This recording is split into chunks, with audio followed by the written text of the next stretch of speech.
The poor widow had spent years scraping by in a one-room cabin, doing laundry for pennies just to survive. But she never let hardship steal her kindness. So when she saw a frightened boy wandering alone through the dusty streets of Copper Ridge, lost and trembling, she didn't hesitate. She took his hand, gave him water, and kept him safe. What she didn't know was that across the street, hidden in the shadows of the general store, the wealthiest rancher in the Arizona Territory was watching her every move. That rancher was the boy's father.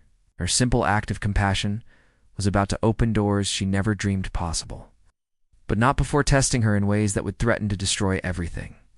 The afternoon sun hung heavy over Copper Ridge, baking the wooden sidewalks until they shimmered. Eliza Brennan set her empty laundry basket on her hip, her skirt hem powdered with dust. She'd been on her feet since dawn, scrubbing shirts for men who barely remembered to pay her, but she carried herself with quiet dignity. The town had long since stopped expecting much from her, a widow without fortune or family, yet she refused to bow to pity. Every coin she earned went toward flour, soap, and the small jar of savings she kept hidden beneath a loose floorboard in her cabin.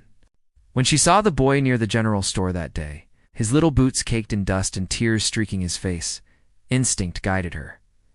"Easy now," she murmured, kneeling before him. "Where's your mama or papa, sweetheart?" The child shook his head, too frightened to speak. She gave him water from her tin flask and wiped his face with her apron. "Don't be afraid. We'll find them." Moments later, a tall figure stepped from the shadows. His voice, low and steady, rolled like distant thunder. "Thank you, ma'am. He's mine." Eliza turned and met the eyes of Colton Hartwell, the man whose name carried more weight in Copper Ridge than the law itself. His broad shoulders and dust-streaked coat spoke of a working man, but the silver band on his hat marked his wealth. Eliza rose, brushing at her skirt. "He's safe now, Mr. Hartwell. Poor thing was scared half to death." Colton nodded, his gaze holding hers longer than she expected. "You've got a kind heart, Mrs. Brennan?" "Eliza Brennan." "Much obliged, Mrs. Brennan." He tipped his hat, his expression unreadable. Then, with a hand on his son's shoulder, he turned and walked away. Eliza thought nothing more of it until 2 days later when a rider thundered up to her cabin. He was one of Hartwell's men, sent with a message. "Mr. Hartwell would like a word with you at the ranch, ma'am. Says it's about work." Work. The word struck through her fatigue, like lightning. She followed the messenger that afternoon, heart pounding as the vast Hartwell Ranch came into view, acres of rolling pasture. Colton greeted her at the porch, his son peeking shyly from behind him. "I owe you for what you did," he said, "and I have a problem you might help solve." Eliza folded her hands. "I'm no ranch hand, sir." "No," he said with a faint smile, "but you've got a way of setting things right. My housekeeper left without warning. The place is in chaos. I need someone I can trust." The offer was too generous to refuse, yet pride made her hesitate. "I wouldn't want charity. I don't give charity, Mrs. Brennan," he replied simply. "I hire good people." And so, Eliza Brennan began a new chapter of her life as housekeeper of the Hartwell Ranch. The first weeks were grueling. Dust lay thick on the furniture. The staff disorganized, temper short. Some of the ranch hands mocked her quiet manner, but Eliza met their scorn with the same steady grace that had carried her through widowhood. Gradually, the house found its rhythm again, meals on time, linens fresh, the scent of lavender in every room. Colton noticed. He noticed everything. He'd watch from the veranda as she organized the staff, her sleeves rolled, her voice calm but firm.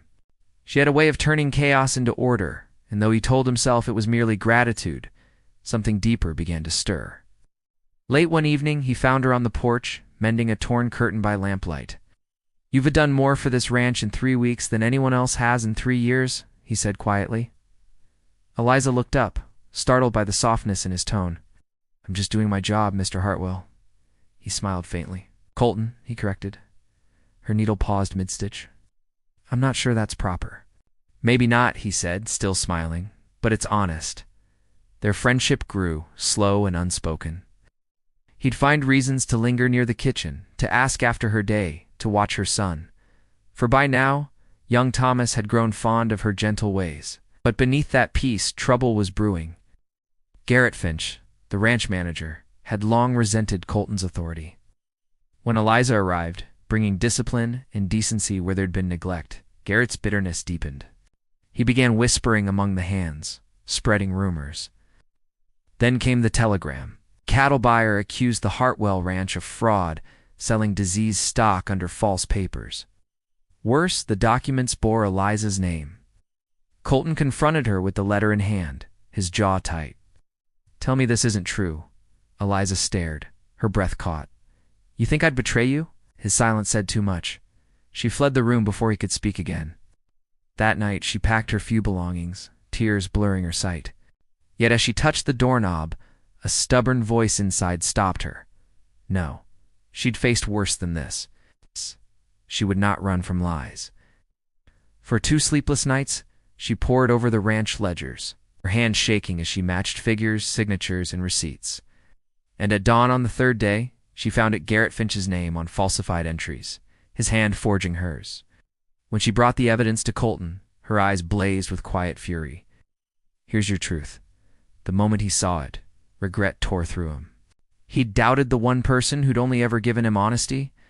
Without a word, he rode out to the barn, dragged Garrett before the sheriff, and ended the scheme for good.